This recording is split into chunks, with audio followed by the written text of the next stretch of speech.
मेरी दोनों बहू का इस घर में स्वागत है। अंदर आ जाओ, तुम दोनों बहुत सुंदर हो, बहुत प्यारी हो। केसरी ऐसा सोचकर अपने मन में सोच रही होती है। अब मेरी दोनों बहू आ गई हैं, इस घर को अच्छे से संभाल लेंगी, जैसे कि मैंने संभाला है। ऊपर से अब ठंड में मुझे काम भी नहीं करना पड़ेगा। जैसा मैंने सोचा था उससे भी बहुत सुंदर है मेरा ससुराल। अपना ससुराल देखकर तो मुझे इतनी खुशी हो रही है कि बस क्या बताऊं। मेरी तो सारी ठंड भी भाग गई। यहाँ तो किसी चीज की कमी ही नहीं है। सच कहूँ तो बहुत सुंदर लग रहा है ससुराल। पहले तो मैंने बहुत गरीबी देखी है, लेकिन ससुराल में किसी चीज की कमी नहीं होगी क्योंकि सब बढ़िया है। दोनों बहू के चेहरे पर मुस्कान थी।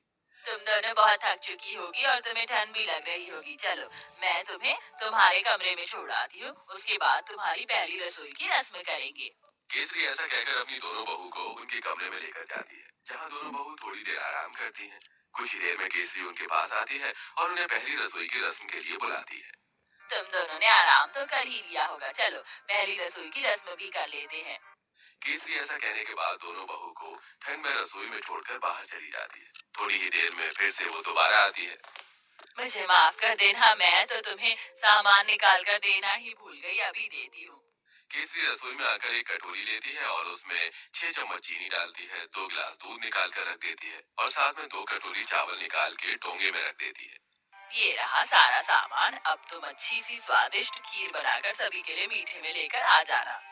केसरी इतना कहकर रसोई से बाहर चली जाती है और दोनों बहू एक दूसरे की तरफ देख रही होती है। लगता है माँ जी हमें कुछ ज्यादा ही भली समझ रही हैं। मुझे तो लगता है कि उन्हें ये लग रहा होगा कि हमें खाना बनाना ही नहीं आता। चलो कोई बात नहीं, हम अपने हिसाब से बना लेते हैं। ज्यादा बनाएंगे ताकि रात को खाने को मिल जाए। खाने के बाद कुछ मीठा अच्छा लगता है। इस तरह आराध्या और राधिका दूध चीनी चावल निकाल कर ज्यादा सी खीर बना लेती है, जिसके बाद वो खीर परोसकर घर में सभी को देती है।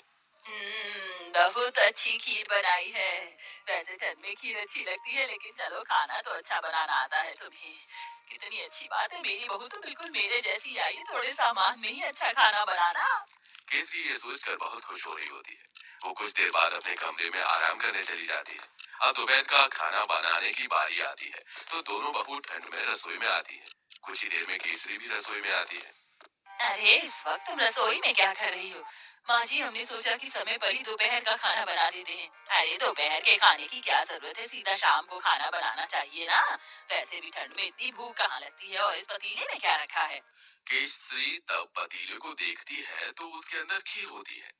हे भगवान, इतनी सारी खीर! तुम दोनों ने इतनी सारी खीर कैसे बना दी, जबकि मैंने तुम्हें सिर्फ 2 कटोरी चावल दिए थे, 2 गिलास दूध दिया था।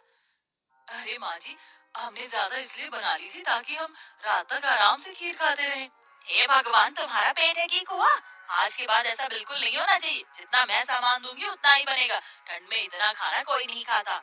लेकिन माँ जी, लेकिन वेकिन कुछ नहीं। इस घर को चलाना है या घर की बर्बादी करनी है? आज से ही अपने कान में ऐठा लगा लो, फिर ये गलती नहीं होनी चाहिए।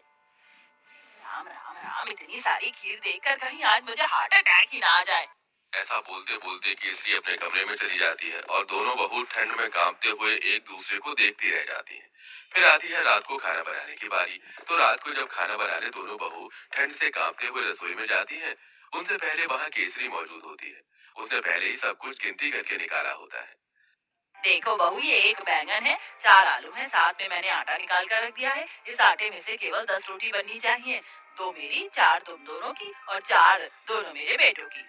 ऐसा कहकर केसरी रसोई में चली जाती है। इस तरह दोनों ही बहू कंजूस सास से बहुत ज्यादा परेशान हो जाती हैं।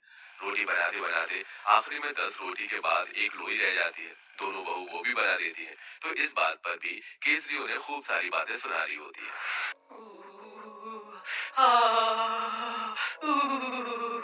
बहुत ठंड लग रही है। एक तो घर के सारे काम करो, ऊपर से खाना भी बनाओ तो गिनती का। मेरा तो पेट भी नहीं भरता। पता नहीं कंजूस सास हमें कुछ खाने क्यों नहीं देती। सही बोल रही हो। ऊपर से रसोई में काम करते हुए ठंड लगती है। हमारी सास हमें एक हीटर भी नहीं ला कर दे सकती। वैसे मुझे बहुत जोरों से भूख लगी है। 2 रोटी में मेरा क्या होगा ये? आखिरी में 10 रोटी के बाद एक लोई रह जाती है। दोनों बहू वो भी बना देती हैं। तो इस बात पर भी केसरी उन्हें खूब सारी बातें सुना रही होती है।